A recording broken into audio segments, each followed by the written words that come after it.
Good morning students. बेटा, हम लोगों ने क्वांटम नंबर कर लिए थे और मैंने कल आप लोगों को नोड्स के बारे में बताया था। आज जो हम टॉपिक करेंगे वो है क्वांटम नंबर से ही रिलेटेड है and how to write down the electronic configuration. मैंने आप लोगों को कल कहा था एनर्जी लेवल डायग्राम को आप याद करेंगे। वो कौन सा था? जैसे फर्स्ट शेल होता है, फर्स्ट शेल के अंदर एक ही सब शेल होता है, वो है एस। सेकंड शेल होता है, उसमें दो सब शेल होते हैं, एस और पी। थर्ड शेल होता है, उसमें तीन सब शेल होते हैं, एस, पी और डी। जो फोर्थ शेल होता है उसमें सब शेल होते हैं, S, P, D and F. Fifth के अंदर होते हैं S, P, D and F. होता तो जी भी है, लेकिन वहाँ तक अभी एलिमेंट्स डिस्कवर ही नहीं हुए हैं तो हम लिखते ही नहीं हैं। इसी तरीके से 6 के अंदर करेंगे। अब एक एक कम करते जाइए। होते तो बेटा जी एच आई जे तक हैं, लेकिन वहाँ तक अभी एलिमेंट्स डिस्कवर नहीं हुए हैं, इसीलिए हम नहीं लिख रहे। और 8 एस, ये है आपका मेन शेल। ये होते हैं सब शेल। जैसे ये शेल और ये क्या हो गए? सब शेल। अब सब शेल्स के होते हैं ऑर्बिटल। जो एस सब शेल होता है उसके अंदर एक ही ऑर्बिटल होता है, ठीक है। पी सब शेल के अंदर 3 ऑर्बिटल्स होते हैं, यानी कि पी एक्स, पी वाई और पी जेड। जो डी सब शेल होता है उसमें आपके 5 ऑर्बिटल होंगे, d x y, d y z, d z x. कल मैंने आप लोगों को याद करने के लिए कहा भी था इनकी वैल्यू, डी जेड स्क्वेयर। ये होती है एम की वैल्यू, ये होता है एल, और जो आपका इसमें ये होता है एन की वैल्यू। मतलब ये तो डिटरमाइन करता है एन की वैल्यू, ये डिटरमाइन करेगा एल की वैल्यू, और कुछ नहीं दे रखा, मतलब ये है 0 है इसकी एम की वैल्यू। जैसे कि मान लेते हैं यहाँ दिया होता 3p, ठीक है। ये तो हो गई एन की वैल्यू, ये हो गई एल की वैल्यू, और एम की वैल्यू यदि यहाँ पी एक्स होता तो एल की वैल्यू, एम की वैल्यू 1 होती, पी वाई होता तो -1 होती, पी जेड होता तो 0 होती। तो वो होती है आपकी एन, एल और एम की वैल्यू। इसी तरीके से एफ सब शेल के अंदर 7 ऑर्बिटल होते हैं, ठीक है। और हर ऑर्बिटल के अंदर खासियत होती है 2 ही इलेक्ट्रॉन होते हैं, और दे मस्ट हैव अपोजिट स्पिन। ये 2 इलेक्ट्रॉन होंगे। ये तो है क्लॉकवाइज, देखो ऐसे पता चल रहा है, और ये है एंटी क्लॉकवाइज, यानी कि अपोजिट स्पिन होती है दोनों इलेक्ट्रॉन्स की। एक ऑर्बिटल के अंदर मैक्सिमम 2 इलेक्ट्रॉन और उनकी अपोजिट स्पिन। तो इस तरीके से बेटा आपकी वेरियस शेल्स और सब शेल की अरेंजमेंट है। अब ऑर्डर ऑफ फिलिंग देखते हैं। ऐसे बना लीजिए, सबसे पहले 1s की फिलिंग होगी, फिर 2s की, 2s के बाद ऊपर से नीचे चलना है 2p की, 2p के बाद आएगा 3s, 3s के बाद में जाएगा आपका 3p, 3p के बाद फिलिंग होती है 4s की, 4s के बाद आपकी आ जाती है 3d की फिलिंग, फिर 4p, फिर 5s, फिर आ जाती है 4d, 5p, 6s। ये ऑर्डर ऑफ फिलिंग है। फिर 6x के बाद 4f आएगा, फिर 5d, फिर 6p और 7s, 7s के बाद 5f, 6d, 7p और 8s। ये ऑर्डर ऑफ फिलिंग है। अब लिखते हैं electronic configuration. S sub shell, electronic configuration से पहले एस सब शेल को यदि हम देखें, एस सब शेल में आपके कुल 2 इलेक्ट्रॉन आते हैं, पी सब शेल में 6 इलेक्ट्रॉन आते हैं। पी सब शेल में 6 इलेक्ट्रॉन, डी में आपके आ जाते हैं बेटा 10 इलेक्ट्रॉन, और एफ में आपके आएंगे 14 इलेक्ट्रॉन। क्योंकि जितने ऑर्बिटल होते हैं हर ऑर्बिटल में 2 इलेक्ट्रॉन आते हैं, और जितने ऑर्बिटल होंगे उससे दुगने इलेक्ट्रॉन होंगे। देखो मैंने अभी बताया था, एक ऑर्बिटल है तो 1 ऑर्बिटल है तो 2 इलेक्ट्रॉन, 3 ऑर्बिटल है पी में तो 3 ऑर्बिटल है तो 6 इलेक्ट्रॉन, डी ऑर्बिटल है 5 हैं टोटल, तो टोटल 10 इलेक्ट्रॉन आ गए। एफ में 7 ऑर्बिटल हैं तो टोटल हो गए 14 इलेक्ट्रॉन। तो जितने ऑर्बिटल होते हैं उससे दुगने इलेक्ट्रॉन आते हैं किसी भी ऑर्बिटल के अंदर। अब बारी आ जाती है इलेक्ट्रॉनिक कन्फिग्रेशन लिखते हैं। फॉर एग्जांपल एटॉमिक नंबर 1 है तो इलेक्ट्रॉनिक कन्फिग्रेशन क्या होगा बेटा, 1s1, मतलब first shell s sub shell और उस एस सब शेल में 1 इलेक्ट्रॉन। एटॉमिक नंबर 2 है तो 1s2, ठीक है। एटॉमिक नंबर 3 है तो खुद देखिए 1s है, 1s के बाद में आपका क्या आ जाता है 2s। एस में मैक्सिमम 2 इलेक्ट्रॉन आ सकते हैं तो 2 हमारे आ चुके हैं। अब नेक्स्ट आगे जाएगा 2s में तो 1s2, 2 इलेक्ट्रॉन तो ये हो गए, 2s में 1। एस सब शेल में मैक्सिमम 2 इलेक्ट्रॉन होते हैं बेटा। फॉर एग्जांपल एटॉमिक नंबर 4 है, इलेक्ट्रॉनिक कन्फिग्रेशन लिखोगे 1s2 2s2, ठीक है। अब बारी आ जाती है एटॉमिक नंबर 5। मैंने अभी कहा एस में मैक्सिमम कितने आ सकते हैं, 2। तो अब मेरे को लिखना है नेक्स्ट इलेक्ट्रॉनिक कन्फिग्रेशन, तो 1s2 2s2, तो ये तो 4 ही हुए, एक और कहाँ जाएगा इलेक्ट्रॉन। तो देखिए ये लेवल डायग्राम है, 1s के बाद 2s, 2s के बाद में क्या है आपका 2p। तो जो फिलिंग होगी वो कहाँ होगी, 2p में होगी बेटा। और कितने इलेक्ट्रॉन होते हैं 2p में, मैक्सिमम 6 आते हैं। अब 1 इलेक्ट्रॉन है तो 1 ही आ जाएगा। अब एटॉमिक नंबर 6 है तो इलेक्ट्रॉनिक कन्फिग्रेशन होगा 1s2 2s2, और 2p में कितने आ जाएंगे बेटा, 2, ठीक है।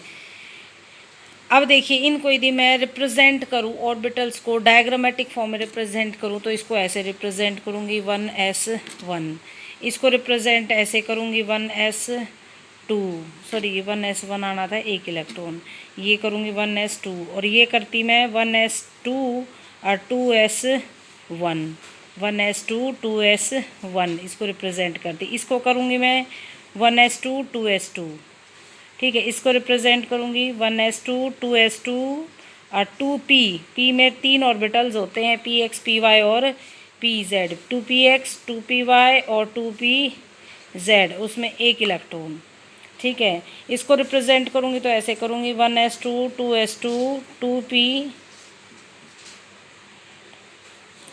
2px 2py और ये हो जाएगा 2pz। तो 1 इलेक्ट्रॉन इधर, जैसे मंदिर का प्रसाद होता है, पहले 1 1 दोगे फिर 2 2 दोगे। आप ऐसे नहीं लिख सकते इलेक्ट्रॉनिक कन्फिग्रेशन, ये रॉन्ग हो जाएगा। आप लिखेंगे पहले 1 इलेक्ट्रॉन इधर गया और 1 इधर गया, ठीक है। तो 2px में पहले 1 1 इलेक्ट्रॉन जाता है फिर 2 इलेक्ट्रॉन जाते हैं। नेक्स्ट आपका एटॉमिक नंबर 7 का इलेक्ट्रॉनिक कन्फिग्रेशन लिखते हैं तो 1s2 2s2 2p में कितने आ जाएंगे, 3, 3 2 5 और 2 7 हो गए। डायग्रामेटिक फॉर्म इसकी ये होगी 1s2 2s2 2p में कितने आ गए, 3, 1 2 और 3, 2px 2py और 2pz, ठीक है बेटा। Next atomic number 8 electronic configuration 1s2 2s2 2p4, ठीक है। तो डायग्रामेटिक फॉर्म में रिप्रेजेंटेशन ये होगी आपकी 2p में पहले 1 1 इलेक्ट्रॉन दिया, 3 हो गए, चौथा अब इधर जाएगा, ठीक है। इसको कहते हैं हम इलेक्ट्रॉनिक कन्फिग्रेशन लिखना, ठीक है। नेक्स्ट आ जाता है एटॉमिक नंबर 9, ठीक है। तो इलेक्ट्रॉनिक कन्फिग्रेशन होगा 1s2 2s2 2p5। Diagrammatic representation ये होगी 1s2 2s2 2p में 3 4 और 5। नेक्स्ट आ जाता है एटॉमिक नंबर 10। तो इलेक्ट्रॉनिक कन्फिग्रेशन क्या हो जाएगा 10 में, यहीं कर देते हैं, ये हो जाएगा 2p6, 1 इलेक्ट्रॉन और आ जाएगा, ठीक है। इस तरीके से हम इलेक्ट्रॉनिक कन्फिग्रेशन लिखते हैं। नेक्स्ट आ जाता है एटॉमिक नंबर 11, देखते हैं कैसे करते हैं हम।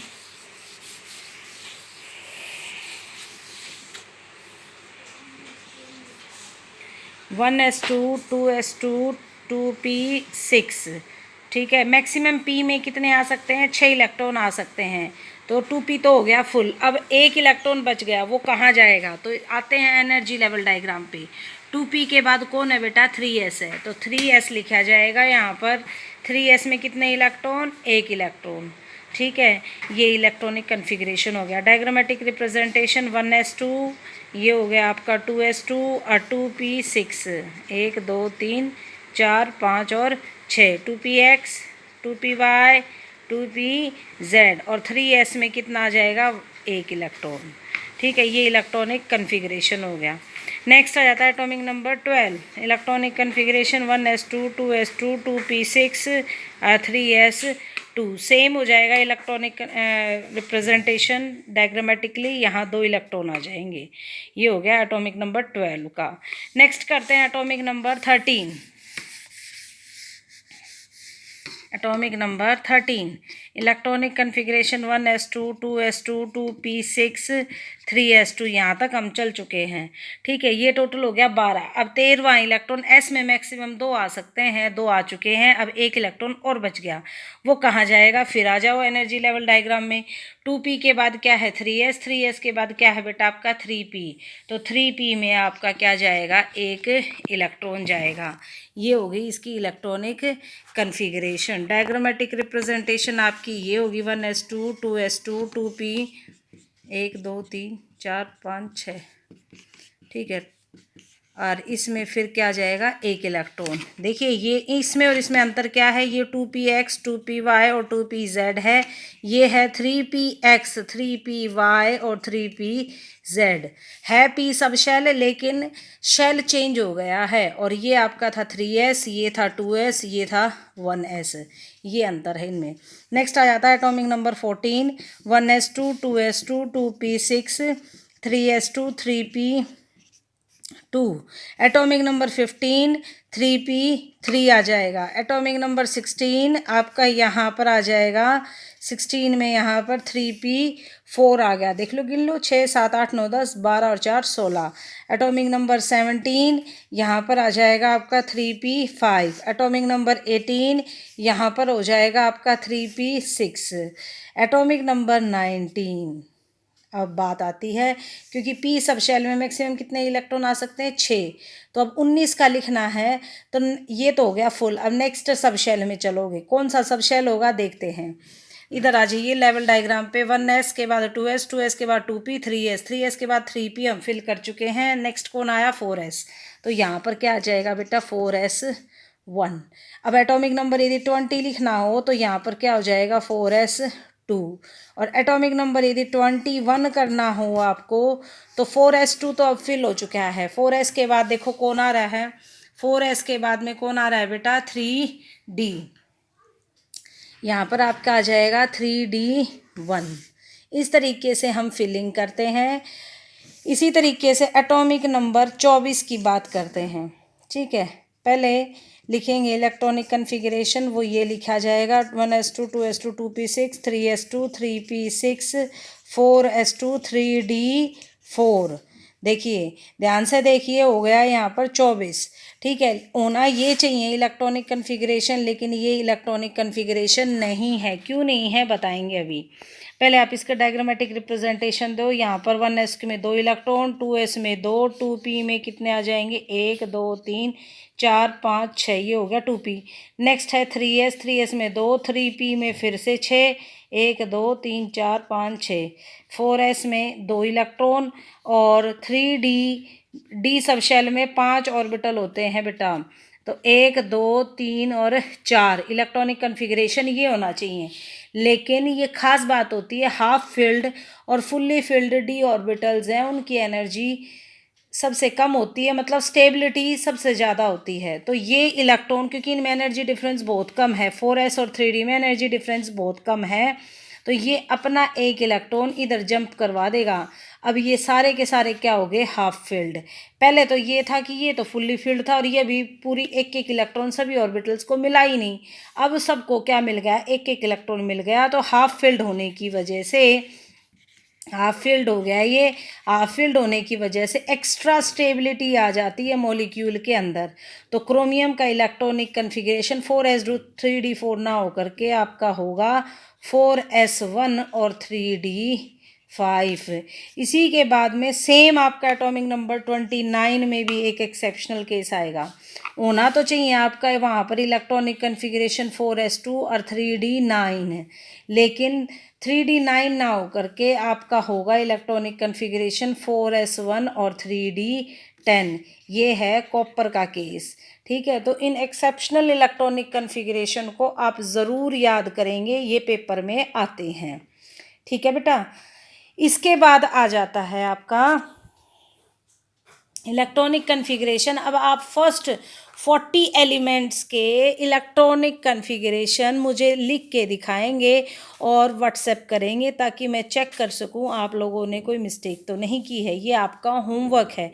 फर्स्ट 40 एलिमेंट्स का इलेक्ट्रॉनिक कन्फिग्रेशन अपनी फेयर नोटबुक में लिखें और मुझे भेजें ताकि मैं चेक करूं। नेक्स्ट आ जाता है कुछ प्रिंसिपल्स के आधार पर ये फिलिंग होती है इलेक्ट्रॉन्स की। वो 3 प्रिंसिपल हैं, Aufbau principle, Pauli exclusion and Hund's rule. अभी वो डिस्कस करेंगे, हमारे इस चैप्टर का लास्ट टॉपिक है। तो सबसे पहले पढ़ते हैं बेटा अफबाउ प्रिंसिपल। ये कहता है कि जब भी कभी कोई एटम ग्राउंड स्टेट में होता है, in the ground state, GS का मतलब होता है ground state, the orbitals are filled, the orbitals are filled in order of increasing energy, increasing energy के आधार पर ऑर्बिटल्स की फिलिंग की जाती है। दैट इज n+l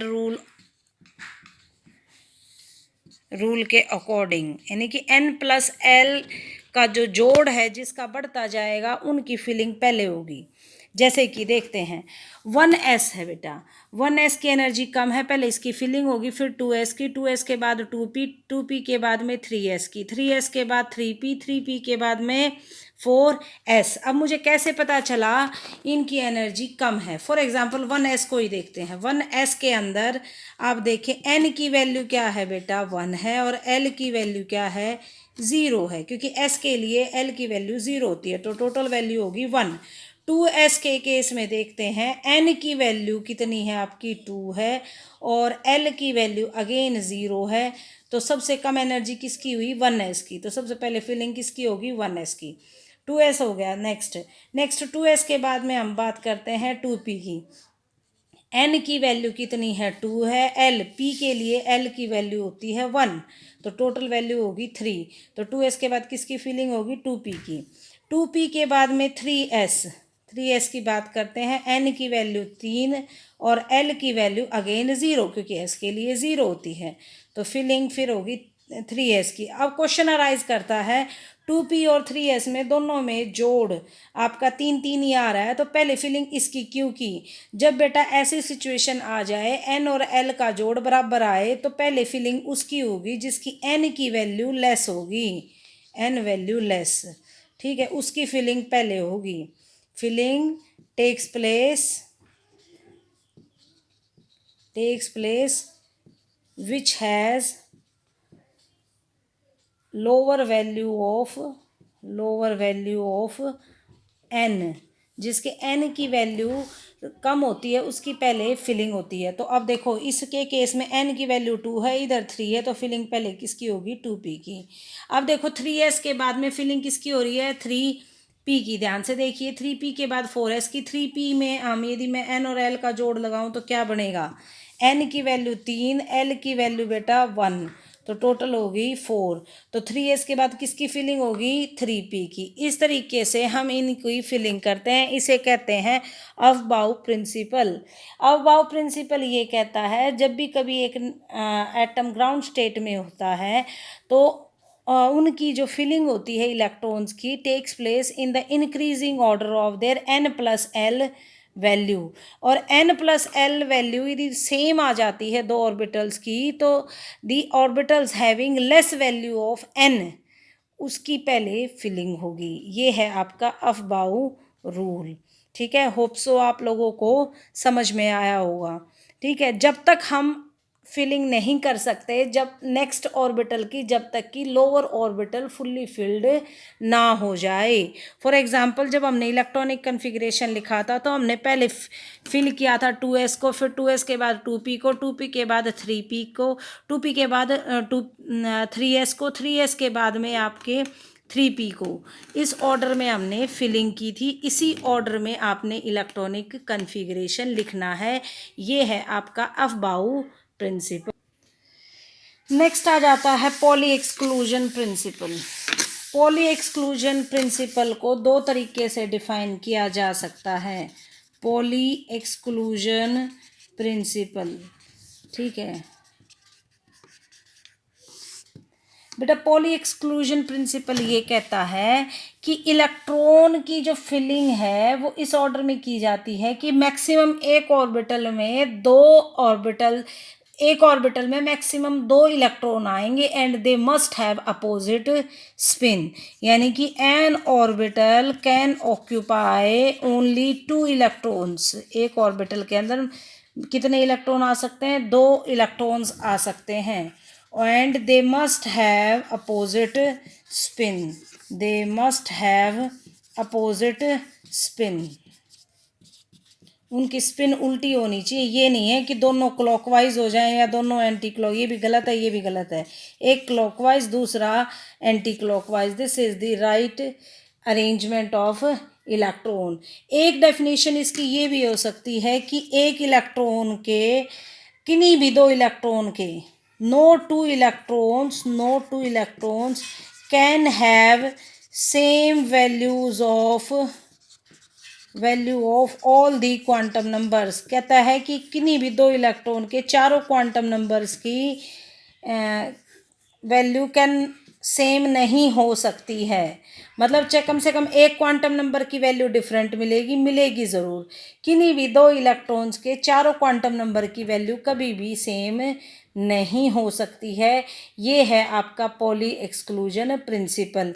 इस कंसेप्ट को अभी समझेंगे क्या होता है, अभी बताऊंगी आप लोगों को। इससे एक दो क्वेश्चन समझाऊंगी, वहाँ क्लियर हो जाएगा, ठीक है। नेक्स्ट आ जाता है लास्ट, जो है आपका Hund's rule of maximum multiplicity. Hund's rule ये कहता है, हुंड्स रूल कहता है जैसे मंदिर का प्रसाद होता है, मैंने आप लोगों को बताया था, सबसे पहले सबको एक एक इलेक्ट्रॉन मिलेगा। ऑर्बिटल्स को पेयरिंग तब तक नहीं होगी किसी भी शेल में जब तक कि सभी ऑर्बिटल्स को एक एक इलेक्ट्रॉन ना मिले, ठीक है। जैसे हमने पी ऑर्बिटल के अंदर हमने फिलिंग किस हिसाब से की थी, पहले एक एक इलेक्ट्रॉन गया था, फिर हमने पेयरिंग की थी, ठीक है। तो आप बोलेंगे इलेक्ट्रॉन पेयरिंग इन इलेक्ट्रॉन, क्योंकि सिर्फ इलेक्ट्रॉन पेयरिंग किस में हो सकती है? पी डी एंड एफ में। एस के अंदर तो एक ही पॉसिबिलिटी है और कोई पॉसिबिलिटी है ही नहीं, ठीक है। Electron pairing in P D and F orbital can not occur until each orbital occupy 1 electron. जब तक कि हर एक ऑर्बिटल को एक इलेक्ट्रॉन ना मिल जाए तब तक पेयरिंग नहीं होगी। इसको कहते हैं Hund's rule of maximum multiplicity, ठीक है। जैसे मैं चाहूँ पी ऑर्बिटल में ऐसे फिलिंग करवाना, ठीक है, तो ये मेरा गलत हो जाएगा। सबसे पहले मुझे पी ऑर्बिटल्स में एक एक इलेक्ट्रॉन देना पड़ेगा। नेक्स्ट फिर मैं दूंगी, जब हाफ फिल्ड होने के बाद में मैं दूंगी आपका नेक्स्ट इलेक्ट्रॉन। इसी तरीके से आपका मैं ये भी फिलिंग नहीं कर सकती हूँ कि एक तो क्लॉक हो गया, दूसरी एंटी क्लॉकवाइज हो गया और एक फिर क्लॉक हो गया। ये भी इलेक्ट्रॉनिक कन्फिग्रेशन मेरा क्या होगा? गलत है, ठीक है। ये लास्ट टॉपिक था बेटा आपका। अब क्वांटम नंबर से रिलेटेड कुछ न्यूमेरिकल्स हम सॉल्व करने की कोशिश करते हैं ताकि आपका क्वांटम नंबर का कंसेप्ट है वो क्लियर हो जाए।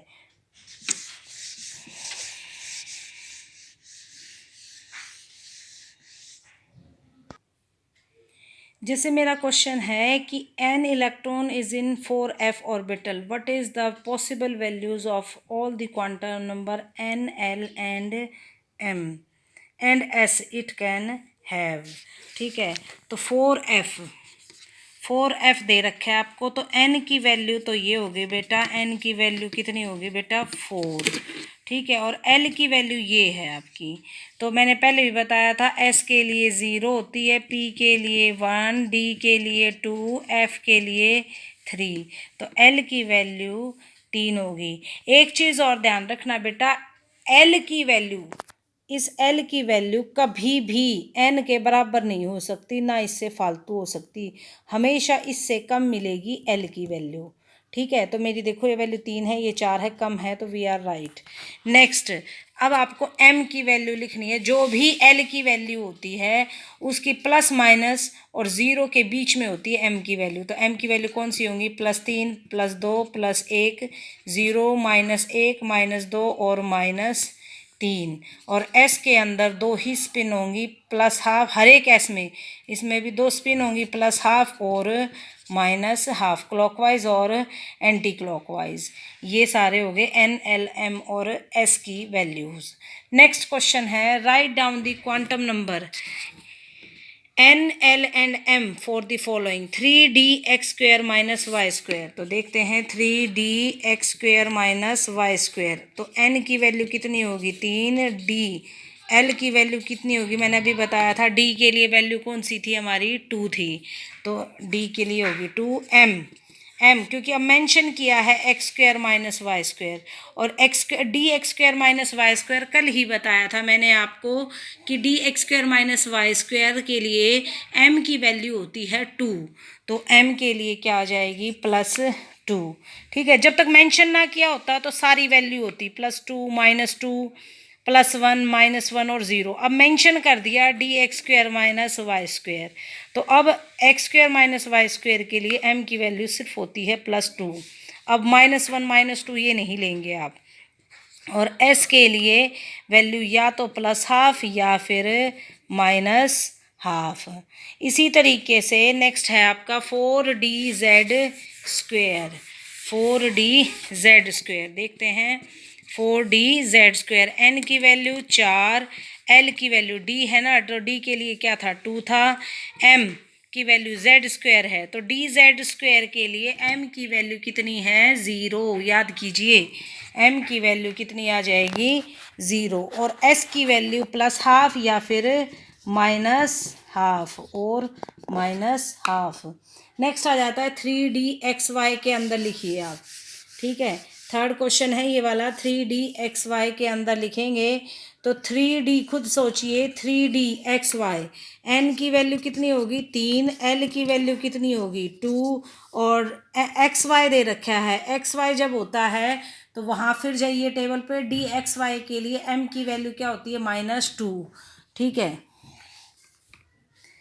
m की वैल्यू हो गई -2, और s की वैल्यू या तो +½ और -½ इसी तरीके से 4dzx, 4dzx, ठीक है, n की वैल्यू आपकी 4, l की वैल्यू आपकी 2 है, m की वैल्यू क्योंकि zx दिया है, zx के लिए आपकी होती है m की वैल्यू +1, और s हो जाएगा या तो +½ या फिर -½ नेक्स्ट आ जाता है 2pz, खुद देखते हैं 2pz, 2p में n की वैल्यू 2, l की वैल्यू p है, p के लिए 1, और pz दे रखा है, तो m की वैल्यू कितनी हो जाएगी pz के लिए m की वैल्यू होती है 0, तो m की वैल्यू क्या आ जाएगी बेटा आपकी 0 आ जाएगी, ठीक है। इस तरीके से इन क्वेश्चंस को आपने सॉल्व करना है। अब नेक्स्ट क्वेश्चन आ जाता है, आपको दे दिया n की वैल्यू, l की वैल्यू, ठीक है, बताइए ये कौन सा शेल सब शेल है, तो n की वैल्यू 2 दे दी आपको, l की वैल्यू 1 दे दी, बताइए क्या है, तो n की वैल्यू 2, l 1 किसके लिए होता है p के लिए, तो 2p आ जाएगा बेटा ये। इसी तरीके से n = 4 दे रखा है, l = 0, तो 4 और 0 किसके लिए होती है s के लिए। अब नेक्स्ट दे रखा है n = 5, l = 3, तो 5 और 3 किसके लिए होता है आपका f के लिए, तो 5f आ जाएगा, ठीक है। अब नेक्स्ट क्वेश्चन पूछा है, which of the following quantum numbers are not permitted. आप लोगों को आना पड़ेगा अभी फोर्थ क्वेश्चन में। n इज इक्वल टू 2 दे दिया, l इज इक्वल टू 2 दे दिया, ठीक है। m is equal to -1, s is equal to +½ अब मैंने कहा था n और l कभी भी सेम नहीं हो सकते, हमेशा l छोटा होता है, तो ये तो परमिटेड है ही नहीं, देखते ही पता चल गया। नेक्स्ट है n इज इक्वल टू 2 और l इज इक्वल टू 1 और m इज इक्वल टू -1, तो ये परमिटेड है क्योंकि l की वैल्यू n से कम है और m की वैल्यू इसी के रेंज में है, प्लस माइनस रेंज में, तो ये पॉसिबल है, ये फालतू नहीं हो सकती l से। नेक्स्ट आ जाता है इसी तरीके से n की वैल्यू 2, l की वैल्यू 0 और m की वैल्यू 0 और s की वैल्यू 0, तो ये तो बात हो गई भाई, ठीक समझ में आ गई। n की वैल्यू 2, l यदि 0 है तो s और m भी इसके केस में 0 होगा, लेकिन s की वैल्यू कभी भी 0 नहीं हो सकती, +½ या -½ मिलेगी, so this is also not permitted. Next आ जाता है n की वैल्यू 2 दे दी, l की वैल्यू आप लोगों को 1 दे दी, m की वैल्यू 2 दे दी। अब m की वैल्यू भाई l से फालतू हो ही नहीं सकती, तो this is also not permitted, ठीक है। आप लोगों को ऐसे पूछ सकते हैं क्वेश्चन कि इनमें से कौन सा पॉसिबल है, कौन सा नहीं है। होप सो आप लोगों को समझ में आया होगा। कुछ क्वेश्चंस अब आपने सॉल्व करने हैं, अच्छे से इनको नोट कर लीजिए। ये क्वेश्चंस आपने घर से खुद सॉल्व करने हैं और आंसर्स अपनी अपनी फेयर नोटबुक में करने हैं और करके आपने मुझे व्हाट्सएप करना है। This finishes your chapter structure of atom. एक टॉपिक और छोटा सा बच गया, ख़त्म तो हो चुका है ये चैप्टर, लेकिन कई बार आयंस के इलेक्ट्रॉनिक कन्फिग्रेशन पूछ लेते हैं। फॉर एग्जांपल मुझे कोई कहे Na पॉजिटिव का इलेक्ट्रॉनिक कन्फिग्रेशन लिखो, तो Na का क्या होगा बेटा, एटॉमिक नंबर 11, एटॉमिक नंबर 11 का इलेक्ट्रॉनिक कन्फिग्रेशन ये होगा 1s2 2s2 2p6 और 3s1। अब Na पॉजिटिव का लिखना है तो एक इलेक्ट्रॉन कम करना है, तो ये 3 जो बाहरी शेल है उसमें से कम होगा, तो 3s में से जाएगा, यानी कि इलेक्ट्रॉनिक कन्फिग्रेशन Na पॉजिटिव का ये हो जाएगा।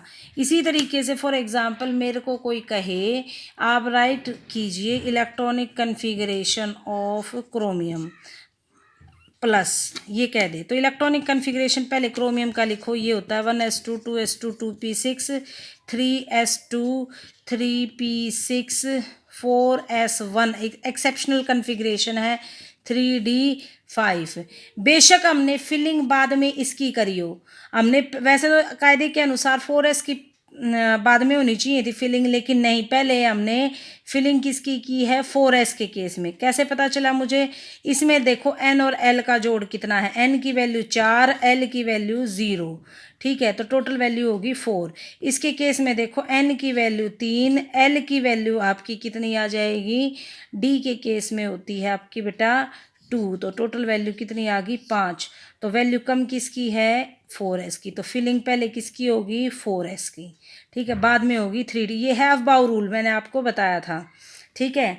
अफबाउ रूल के अनुसार फिलिंग उसकी पहले होगी जिसकी लोअर एनर्जी है, तो इसकी तो 4s की फिलिंग पहले होगी। अब देखो, हालांकि 4s की फिलिंग पहले हुई है, बाद में 3d की हुई है, लेकिन बाहरी शेल में देखा जाए तो 4s प्रेजेंट है, ठीक है। तो निकालते वक्त जो इलेक्ट्रॉन निकलेगा वो 3d में से नहीं निकलेगा, कहाँ से निकलेगा 4s। तो क्रोमियम प्लस का मुझे कोई इलेक्ट्रॉनिक कन्फिग्रेशन लिखने के लिए कहे तो मैं एक इलेक्ट्रॉन ये निकालूंगी पहले, बाद में यहाँ से, तो एक निकालना है, तो इलेक्ट्रॉनिक कन्फिग्रेशन क्रोमियम प्लस का ये हो जाएगा 4s2 1s2 2s2 2p6 3s2 3p6 3d5, ठीक है। 4s में कितने इलेक्ट्रॉन आ गए 0। फिलिंग हमने n+l के अकॉर्डिंग करनी है, और जब इलेक्ट्रॉन निकालना है तो बाहरी शेल कौन सा है उसमें से पहले निकाला जाएगा। तो बाहर कौन था बेटा आपका 4s था, ना कि 3d, क्योंकि फोर्थ शेल बड़ा होता है थर्ड शेल से, इसीलिए निकलते वक्त 4s से निकलेगा, ठीक है, ना कि 3d से निकलेगा। ये ध्यान रखना इलेक्ट्रॉनिक कन्फिग्रेशन। अब मैंने एक और भी बताया था आप लोगों को, पॉली एक्सक्लूजन प्रिंसिपल, ठीक है। उसमें कहा था किसी भी दो इलेक्ट्रॉन के चारों क्वांटम नंबर की वैल्यू कभी भी सेम नहीं हो सकती। फॉर एग्जांपल मेरे को कोई कहे बेरिलियम के इलेक्ट्रॉनिक कन्फिग्रेशन लिखो, मैं लिखूंगी 1s2 2s2। इसमें जो इसमें 2s में जो दोनों इलेक्ट्रॉन हैं उनके n l और m की वैल्यू लिखो। n की वैल्यू होगी 2, l क्योंकि s है तो 0, m भी क्या हो जाएगा 0 और s क्या होगा +½ एक इलेक्ट्रॉन के लिए +½ है तो दूसरे के लिए क्या होगा -½ देखो 3 क्वांटम नंबर दोनों के सेम है लेकिन एक चौथा क्वांटम नंबर ज़रूर डिफरेंट है। तो एक ना एक क्वांटम नंबर पक्का डिफरेंट मिलेगा। किन्हीं भी दो इलेक्ट्रॉन के चारों क्वांटम नंबर की वैल्यू कभी भी सेम नहीं हो सकती। इसी को कहते हैं पॉली एक्सक्लूजन प्रिंसिपल। ठीक है, यानी कि एक ऑर्बिटल के अंदर मैक्सिमम 2 इलेक्ट्रॉन आते हैं, they must have opposite spin. या फिर ये डेफिनेशन भी याद कर सकते हो, no 2 electron can have same set of all the quantum numbers. यहाँ आपका चैप्टर ख़त्म हो जाता है, स्ट्रक्चर ऑफ एटम ख़त्म। कल आप लोगों का टेस्ट होगा, शाम तक आप लोग कोई भी डाउट जो पूछना चाहते हैं इस चैप्टर से रिलेटेड वो अपनी अपनी पूछ सकते हैं। Thank you very much.